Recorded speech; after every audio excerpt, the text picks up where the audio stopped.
Bonjour frères et sœurs. Je vais lire un texte.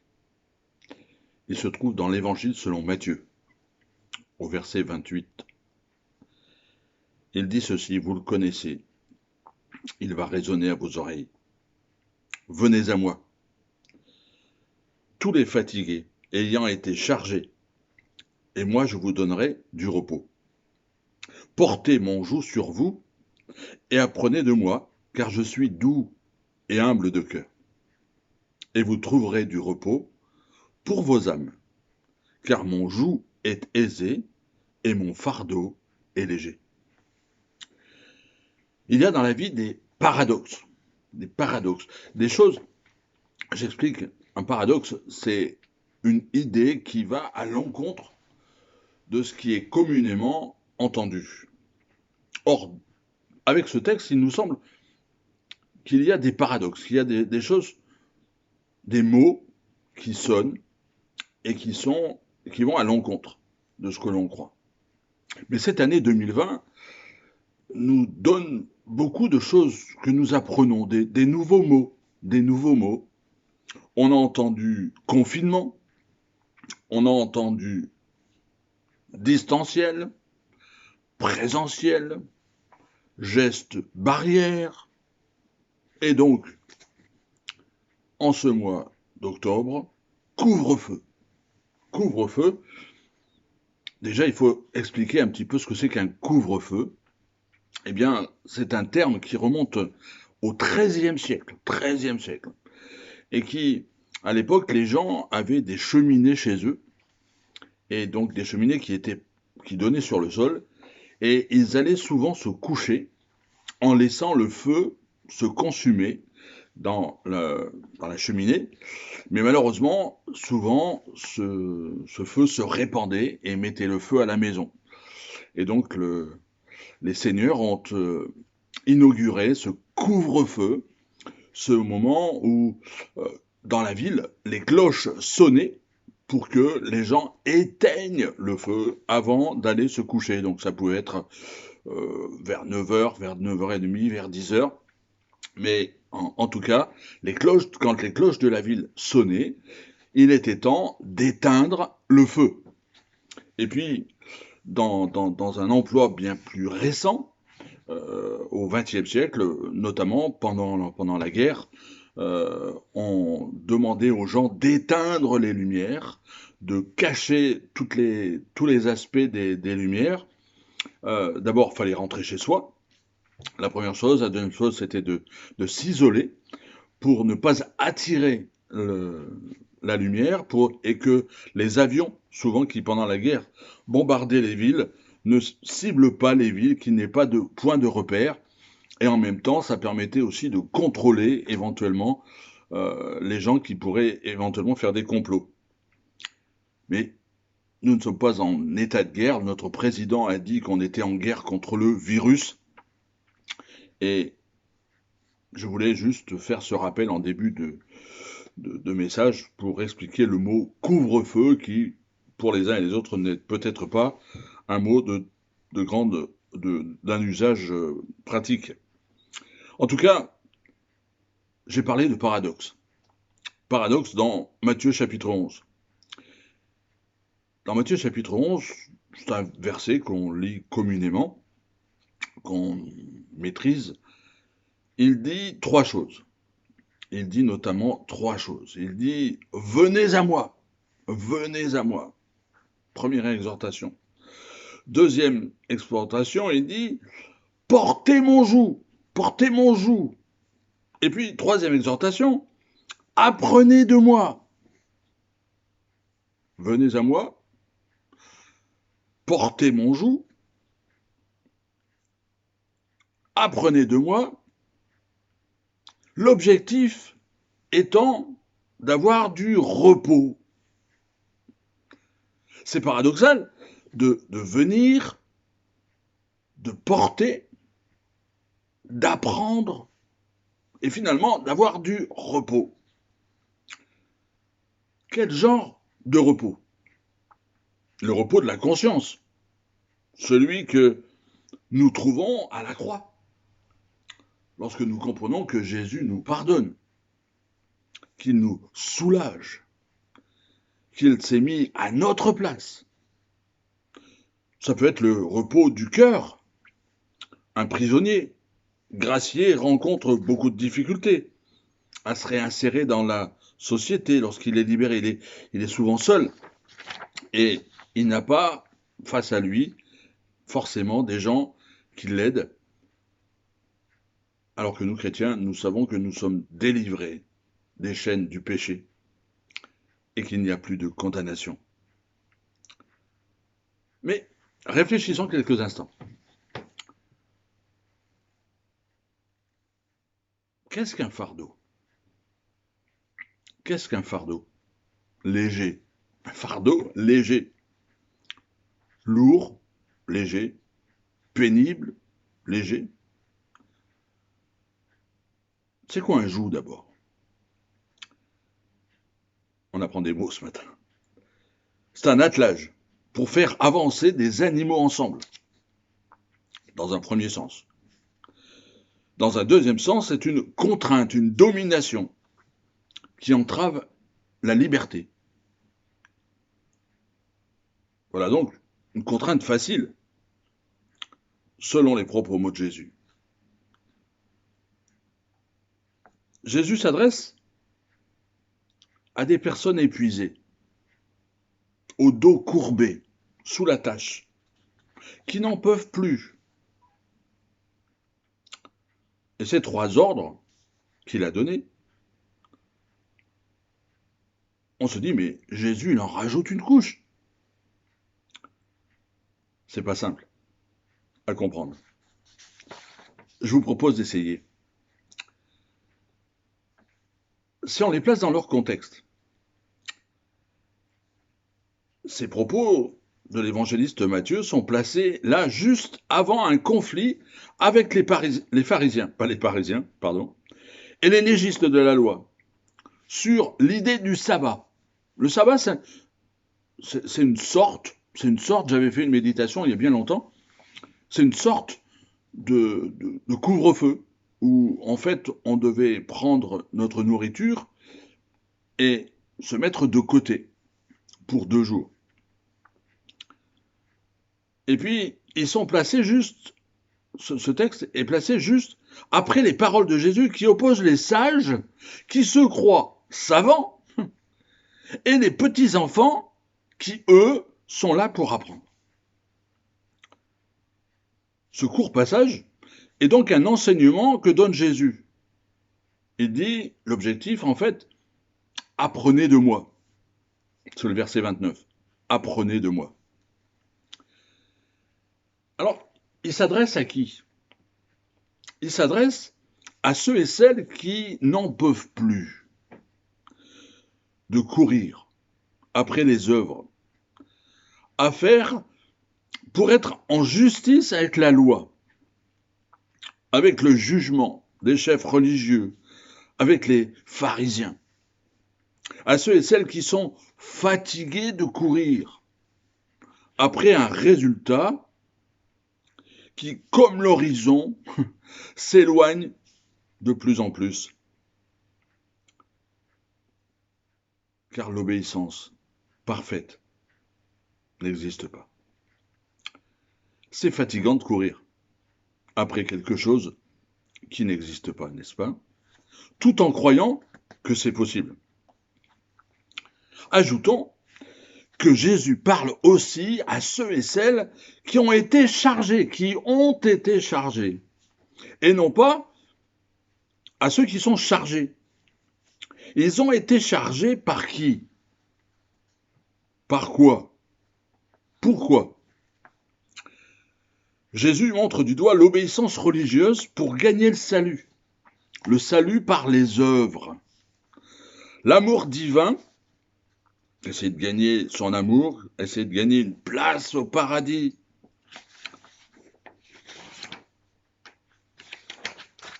Vous dites, mais non, pas moi. Écoutons. Les églises ont changé, mais dans nos mémoires reste le poids lourd, moral, du regard des autres, avec des règles, des interdits. L'Évangile n'est pas une morale, il est une parole de grâce. La grâce. J'y reviens souvent, la grâce. Mais on en a besoin de cette grâce. La grâce, c'est tout autre chose que la morale. Aujourd'hui, nous rejetons volontiers les invitations à apprendre, à prier ensemble, à étudier, à partager avec notre prochain. Nous avons acquis notre autonomie, notre liberté, qui fait que nous faisons ce que nous voulons, ce que nous pensons. Mais quand je lis le livre des Juges dans l'Ancien Testament, j'y vois des hommes et des femmes comme nous, qui faisaient ce qui leur semblait bon. Et on connaît la suite. Mais que se passe-t-il dans nos têtes? Nous nous chargeons nous-mêmes de fardeaux, la culpabilité, une mauvaise humeur, une distance, la distanciation. Parce que malgré tout, nous fonctionnons quand même sur le mérite, les récompenses. Nous croyons quand même qu'il vaut mieux bien se conduire pour ne pas avoir d'ennui, au mieux. C'est là la morale pharisienne. Obéis aux injonctions de la loi et tu auras du repos. C'est une certaine sorte de repos. Cette obéissance ne donne pas le repos, car elle est sans racine, sans fin. Elle tourne en rond. Et le peuple, il a tourné en rond dans le désert. C'est pourquoi Jésus donne une injonction, un commandement. Il dit, venez à moi. Venez à moi. Venez à moi, ça veut dire changer de direction, de chemin. Sortez de l'impasse, des voies sans issue. Cessez de tourner en rond. Il y a une manière de vivre. Et Jésus dit, cette manière de vivre, elle est d'en porter mon joug. Oh, aïe. Si c'est pour changer de contrainte, est-ce bien utile? Est-ce bien nécessaire? Et si Jésus proposait de laisser le joug contrainte de la loi contre finalement le joug attelage avec lui? En fait, c'est comme si Jésus proposait de marcher avec lui et non plus avec la loi. Qu'est-ce que ça changerait? Ou qu'est-ce que ça change? Tout. Il n'est pas question de se passer de la loi. Toujours utile, nécessaire pour le bien. Surtout le bien vivre ensemble. En invitant chacun à porter son joug, à faire attelage avec Jésus, Jésus non place non plus sous la loi, mais sous le don. Non plus sous la loi, mais sous le don de l'amour. Vous avez réfléchi à ça? C'est ça qui change tout. Avant la loi de Dieu, il y a le don de son amour. Cet amour divin, incarné en Jésus. Nous ne tournons plus en rond pour chercher quelque chose qui n'existe pas du reste. Une justice. Ah, la justice. Nous naissons Écoutez bien les frères, les sœurs. Nous naissons de l'amour donné par Jésus et nous allons vers l'amour partagé. Voilà le nouveau joug de Jésus. Partage ce que tu reçois. Partage ce que tu reçois. C'est ça son joug.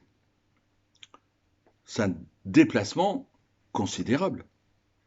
Au lieu de vivre dans le dû, ce que je dois, j'obéis à la loi, donc je mérite telle récompense, Jésus nous place sous la bénédiction, c'est ce qu'on essaie de faire les matins, et du don qui nous ouvre à la reconnaissance, au partage. C'est là que nous trouvons le repos. Il n'y a plus rien à faire pour être aimé. Il n'y a plus rien à faire pour être accueilli. Il n'y a plus rien à faire pour être pardonné. Autre que de faire attelage avec Jésus. Porter son joug. Porter son joug.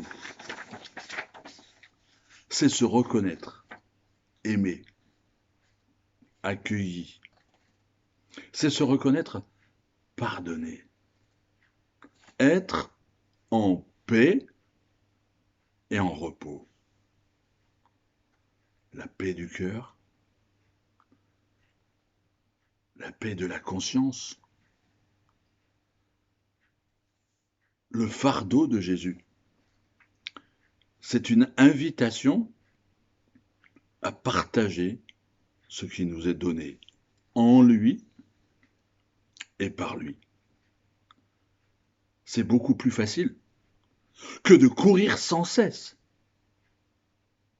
après des œuvres qui n'arriveront jamais à nous donner ni le repos, ni la paix. Même si ce n'est quand même pas si facile. C'est pourquoi Jésus parle quand même de fardeau. C'est un fardeau, c'est quelque chose qui nous pousse, c'est quelque chose qui nous contraint. Oui, c'est vrai. Admettons-le. Je l'admets. Moi, Jean-Claude. Il y a des jours où les autres nous agacent. On n'a pas envie de les accueillir. C'est vrai. Il y a des moments où on n'a pas envie de partager. Où on a envie de profiter, plutôt. C'est vrai?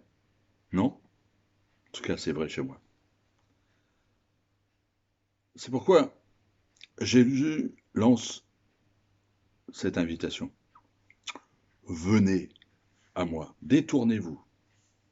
Venez faire attelage avec moi.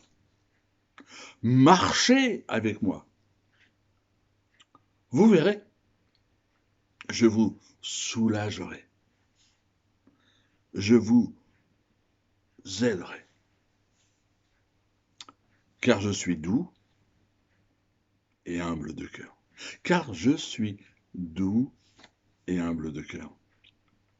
Non pas comme ces chefs religieux qui jugent, ces chefs religieux qui condamnent, ces chefs religieux qui excluent.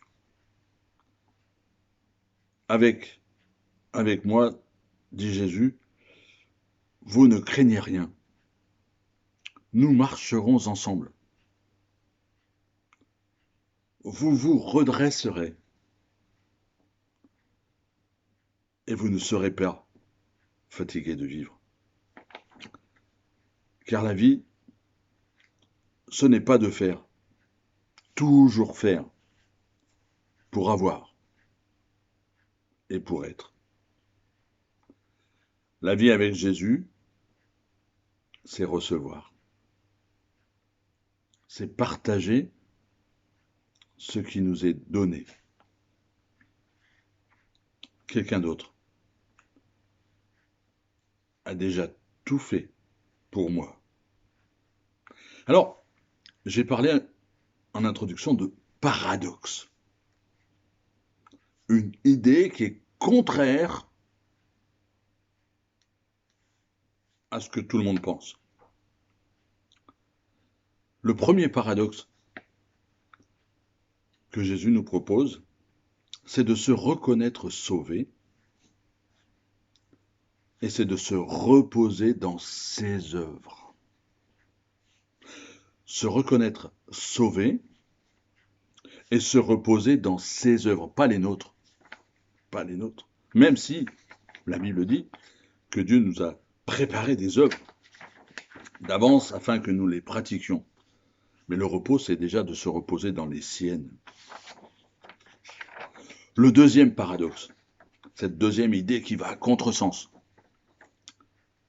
dire merci, c'est donner à d'autres ce que le Christ nous a donné. Donner à d'autres ce que Christ m'a donné. L'évangile qui va à contresens. Un paradoxe. C'est pas tout ce que... Venez à moi, portez mon joug, je vous donnerai du repos. Venez à moi, portez mon joug, apprenez. Apprendre à aimer. La première fois, c'est vrai, j'ai vu un livre dans une bibliothèque chrétienne qui parlait que aimer, c'est un sentiment qui s'apprend. J'étais choqué. Je peux dire aujourd'hui, avec tout le passé de vie chrétienne qui est derrière moi, qu'aimer, ça s'apprend. Qu'aimer, ça s'apprend à aimer les autres, accepter les autres, pardonner les autres, soutenir les autres, corriger les autres. Ça s'apprend. C'est pas quelque chose que nous avons en nous. L'évangile, comme paradoxe, c'est ce qui va nous sortir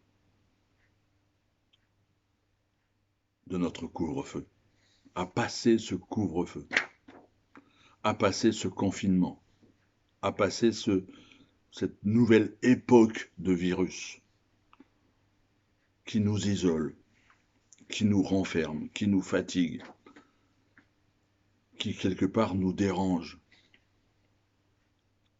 qui met dans notre cœur ce sentiment de peur, d'appréhension, de découragement. Jésus nous offre la grâce seulement. Nous sommes aimés. Dans le verset 28, Jésus a promis du repos à toutes les personnes fatiguées et chargées. Soit qui se sont chargées elles-mêmes, soit que l'on a chargé. Il se charge, Jésus. Il s'est chargé à notre place du poids de notre péché. Son repos est spirituel,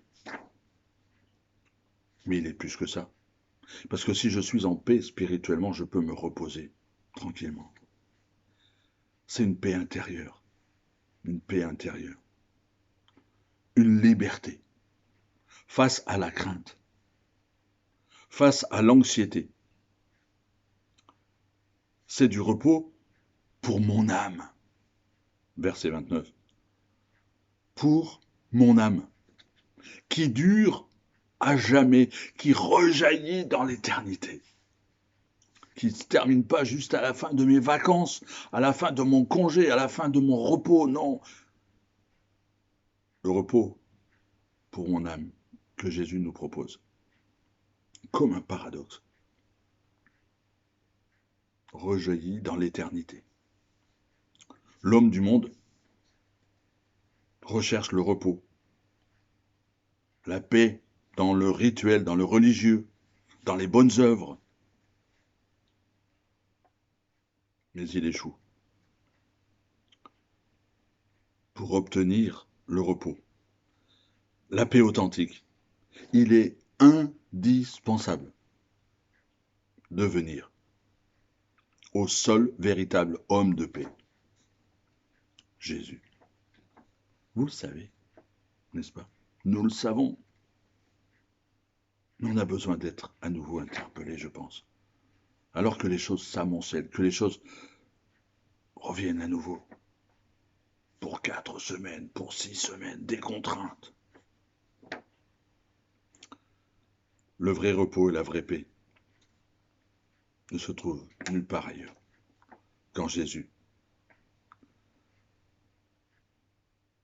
Le repos de Jésus, je vais terminer, c'est pas la cessation d'activité. C'est pas la cessation d'activité. Mais au contraire, il s'exprime dans la joie, dans la prière, dans l'amour. De l'amour donné, j'ai dit aujourd'hui, à l'amour partagé. Le repos que Jésus nous propose est rempli d'amour. Il est rempli d'amitié. Il est rempli de considération. Et mes amis, il comprend la présence de Dieu lui-même. Et je serai en vous, et le Saint-Esprit sera en vous. Et je serai avec vous tous les jours jusqu'à la fin du monde.